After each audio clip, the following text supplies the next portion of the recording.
பணம் நீங்கள் கொடுத்த பணம் திரும்பி வர அதிகமாகவே வாய்ப்பு இருக்குது. பணம் சம்மந்தமாக உங்களுக்கு பணம் வர வாய்ப்பு இருக்குது. நீங்கள் உழைச்சதுக்கான பணம் வாய்ப்பு இருக்குது. லோனுக்கு பெருசாக ட்ரை பண்ணாதீங்க. ஏன்னா 8ஆம் வீட்டையும் சனி பகவான் பார்த்துட்ருக்கார். லோனுக்கு பெருசாக ட்ரை பண்ணாதீங்க, அந்த அளவுக்கு கை கூடாது. இன்னொன்று, யாருக்கும் கடனும் கொடுக்காதீங்க. கொடுத்த கடனும் திரும்பி வர்றது ரொம்ப கஷ்டமாக இருக்கும்.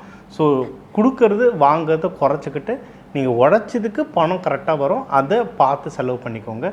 வீடு நிலம் எதனா வாங்கணுன்னாலும் இது சரியான நேரம், நீங்கள் பண்ணலாம். ஸ்டாக் மார்க்கெட்டில் இன்வெஸ்ட் பண்ணுறது இருந்தாலும் நீங்கள் தாராளமாக பண்ணலாம். ஸ்டாக் மார்க்கெட்டில் இன்வெஸ்ட் பண்ணுறது உங்களுடைய தாராபலன் பாருங்கள். இப்போ சிம்மமில் நீங்கள் மகம் அப்படின்னா, இப்போ மகத்துக்கு என்ன தாராபலன்?